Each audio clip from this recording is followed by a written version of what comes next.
من خلق السماوات والأرض وأنزل لهم من السماء ماء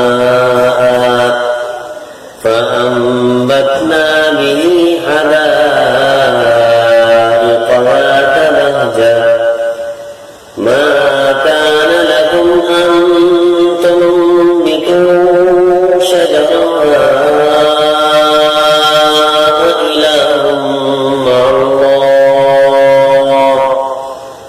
بل هم قوم يعملون أمن جعل الأرض قرارا وجعل خلالها أنهارا وجعل لها رواسي وجعل بين البحرين حاجزا أإله